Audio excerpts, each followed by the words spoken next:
اللہ الرحمن الرحیم۔ شروع اللہ کے نام سے جو بڑا مہربان اور نہایت ہی رحم کرنے والا ہے۔ تمام حضرات درود شریف پڑھ لیجئے۔ اللہم صلی علی محمد وعلی آل محمد کما صلیت علی ابراہیم وعلی آل ابراہیم انکا حمید مجید۔ اللہم بارک علی محمد وعلی آل محمد کما بارکت علی ابراہیم وعلی آل ابراہیم انکا حمید مجید۔ رمضان المبارک کے بعد آج جمعے کے موقع پہ گزشتہ 10 دنوں کے دوران سوشل میڈیا کے جو دانشور ہیں،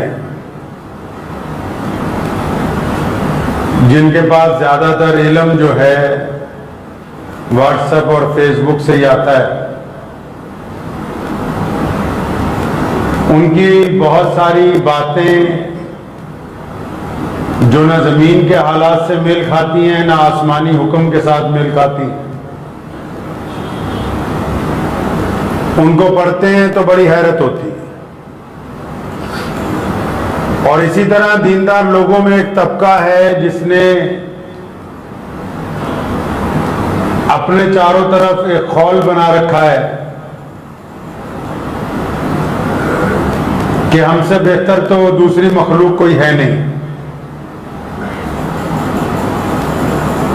جب رمضان شریف گزرتا ہے تو چند بنی بنائی باتیں جن کو آپ عرف عام زبان میں چند ڈائیلاگ بول سکتے ہیں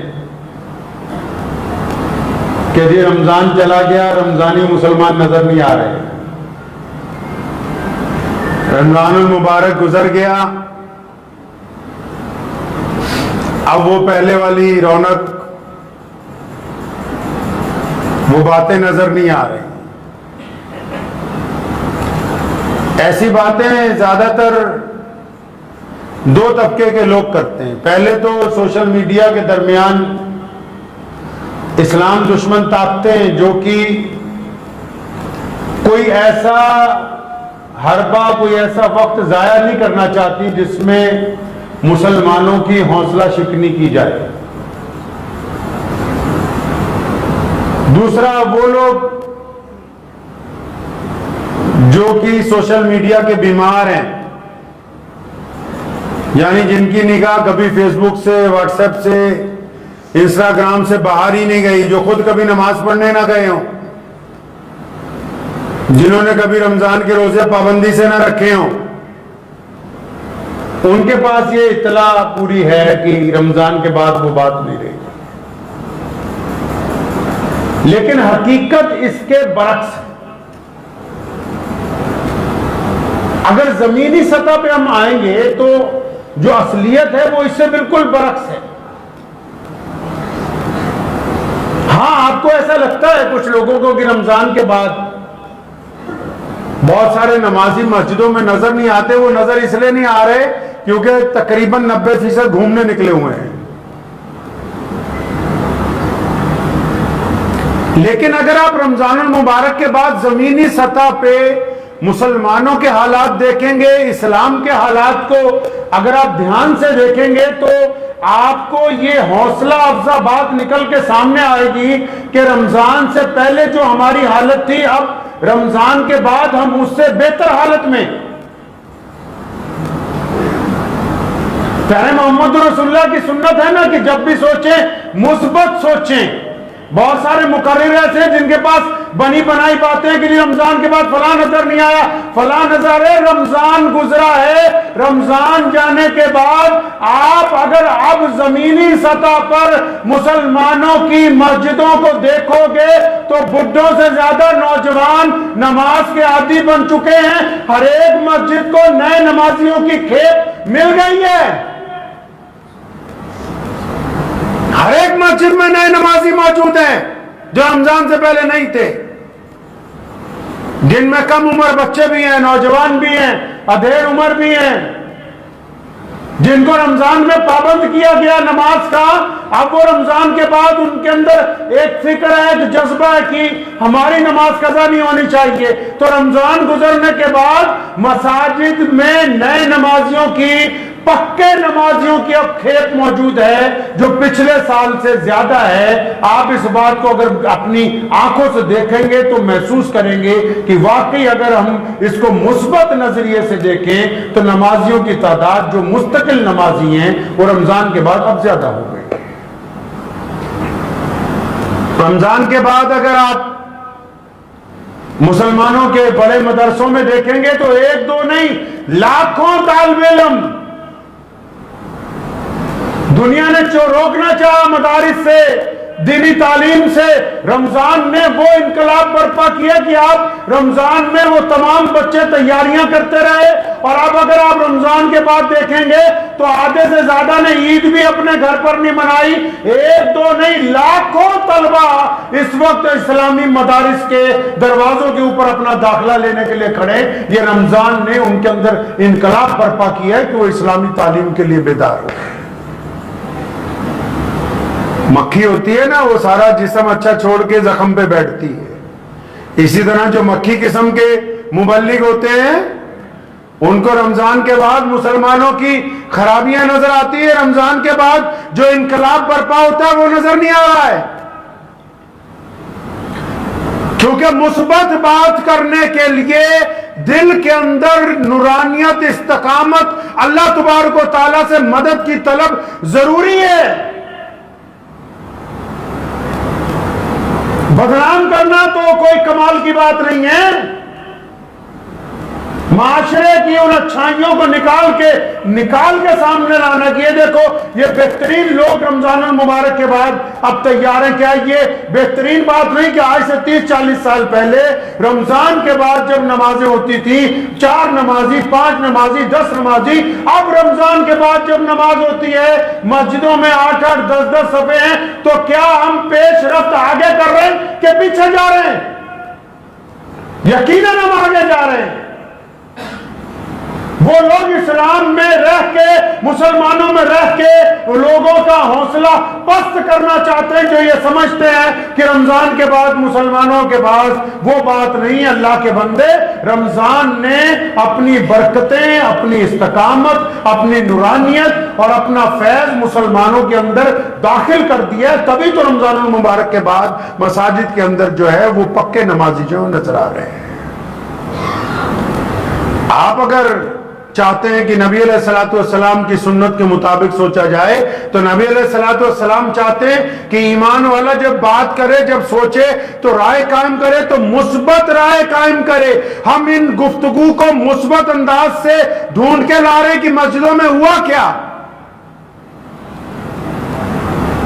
اگر آپ مثبت طریقے سے چلیں گے تو آپ کو پتہ لگے گا کہ رمضان نے تو ہمیں بے انتہا برکتیں عطا فرمائی ہے۔ رمضان کی وجہ سے گھر میں نمازوں کا احترام شروع ہوا، رمضان المبارک کی وجہ سے بہت سارے لوگ قرضے سے مکت ہو گئے، رمضان المبارک کی وجہ سے بہت سارے لوگوں کی پریشانیاں دور ہو گئیں، رمضان المبارک کی وجہ سے بہت ساری نئی عمارتیں، مدارس اور مساجد کی تعمیر ہونے لگی، رمضان المبارک کی وجہ سے تعلیم کے نئے سال کا آغاز کیا جا رہا ہے، رمضان المبارک کی وجہ سے مسلمان ایک نئے جوش اور جذبے کے ساتھ اسلام کی تبلیغ کے لیے تیار ہے۔ کہ رمضان المبارک کی برکتوں کا اظہار ہماری زبان سے بھی سامنے آنا چاہیے کہ واقعی ہم کو اللہ تبارک و تعالیٰ نے اپنے مقدس مہینے سے کچھ عطا فرمایا ہے۔ اب جو تو گئے ہی نہیں رمضان کے بعد مسجد، انہیں کیا پتا ہوگا کہ فجر میں کتنے لوگ تھے؟ ان کو تو واٹس ایپ اور فیس بک پہ لکھا کہ رمضان کے بعد کوئی نظر نہیں آیا۔ اللہ کے بندے تم خود ہی نہیں پہنچے، اگر تم آتے مسجد تک تو تمہیں پتا ہوتا کہ رمضان کے بعد ایسے ایسے لوگ مساجد میں دیکھنے کو مل رہے ہیں جو رمضان سے پہلے مسجد تک نہیں آتے تھے۔ اس لیے یہ بات ذہن نشین کر لیجئے کہ اسلام اپنی پیش رفت زمین پر ثابت قدمی کے ساتھ رکھنے میں لوگوں کو تعلیم دیتا ہے۔ فیس بک اور واٹس ایپ کی دنیا میں ہی نہیں، صرف اسلام کی قیادت، اسلام کی پیش رفت اس لیے نہیں کہ سب سے زیادہ ہمارے پاس انٹرنیٹ کی دنیا نہیں، بلکہ وہ اس لیے کہ مسلمان زمینی سطح پر اپنے اعلیٰ کردار کے ذریعے محمد رسول اللہ صلی اللہ علیہ وسلم کی سنتوں کو ادا کر رہا ہے، اس وجہ سے اسلام کی پیش رفت سب سے آگے ہے۔ تو ذہن نشین کر لیں، آپ بھی اگر رمضان کی برکتیں محسوس کر رہے ہیں تو اس کا مطلب آپ نے اچھے روزے رکھے ہیں۔ آپ اگر اپنے اندر رمضان کی برکتیں محسوس کر رہے ہیں تو آپ نے اس کا مطلب اچھے روزے رکھے ہیں، آپ کا رمضان اللہ کے حضور قبول ہوا ہے۔ آپ رمضان کے بعد اگر آپ کا دل چاہتا ہے کہ میں مسجد تک جاؤں، رمضان کے بعد آپ کا دل چاہتا ہے کہ میں اللہ تبارک و تعالیٰ کے حضور عبادت گزار بنوں، رمضان کے بعد بھی آپ کا دل چاہتا ہے کہ میں اللہ کے نیک بندوں کے ساتھ بیٹھوں، رمضان کے بعد بھی آپ کا دل چاہتا ہے کہ میں اللہ کے غریب بندوں کی مدد کروں، رمضان کے بعد بھی آپ کا دل چاہتا ہے کہ میں جھوٹ سے، بد نظری سے بچا رہوں، تو اس کا مطلب یہ رمضان کامیاب ترین رمضان گزرا ہے اور اس رمضان کی برکتیں جو ہیں وہ آپ کو حاصل ہو چکی ہیں۔ ہاں، اگر کچھ ایسے لوگ ہیں جن کا رمضان گزرنے کے بعد بالکل واسطہ نہیں رہا تو پھر وہ سمجھ لیں کہ ان کا رمضان جو ہے وہ بہترین رمضان بن کے نہیں گزرا ہے۔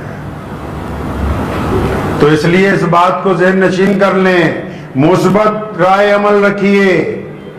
رمضان کے بعد ہم پیش رفت میں ہیں، رمضان کے بعد ہم ترقی پذیر ہیں،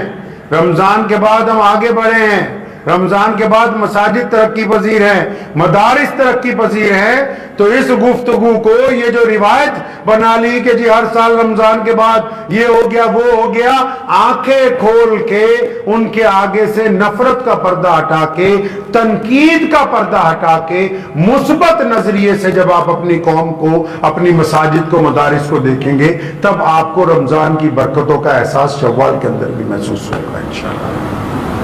تو دعا کیجیے اللہ تبارک و تعالی ہم کو اپنے مثبت بندوں میں شامل رکھے انشاءاللہ تعالی۔ الیکشن کے دن چل رہے ہیں، یہ الیکشن کے دنوں کا مطلب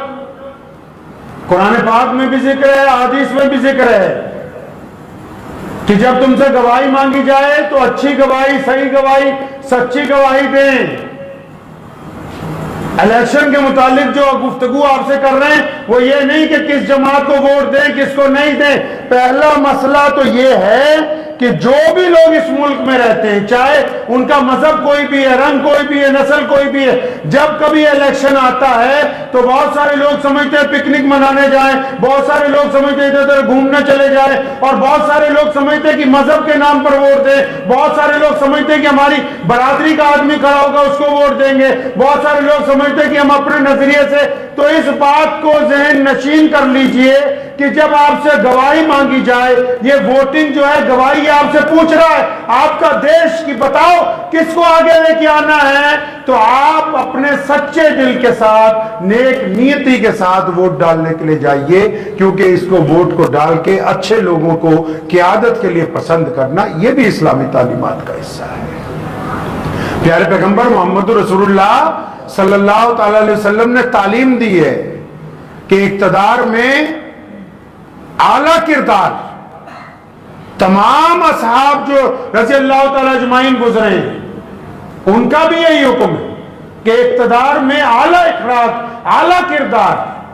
اور اللہ تبارک و تعالیٰ نے جن لوگوں کو بھی، چاہے وہ کسی بھی مذہب سے تعلق رکھتے ہیں، آپ کو موقع دیا الیکشن کے اندر شامل ہونے کا، آپ کے ہاں ووٹ پڑھنے کے لیے جا رہے ہیں، تو خدا را انصاف کے ساتھ، ایمانداری کے ساتھ ووٹ ڈالیے، کسی بھی اس نظریے کے ساتھ نہ ووٹ ڈالیے کہ جی فلاں کو جتانا ہے، فلاں کو۔ آپ کے نزدیک آپ کا دل جس کو کہتا ہو کہ یہ بندہ ایماندار ہے، اس مٹی کے لیے، اس وطن کے لیے، اس معاشرے کے لیے، اس سماج کے لیے، شہر کے لیے، گاؤں کے لیے فائدہ مند ہے، تو ان کو چنیے۔ اپنی آنکھوں کے آگے سے تمام طرح کے پردے، چاہے وہ مذہب کا ہو، چاہے وہ ذات کا ہو، چاہے برادری کا ہو، ان کو ہٹانے کے بعد دیانتداری کے ساتھ اپنی رائے جو ہے وہ دیجیے۔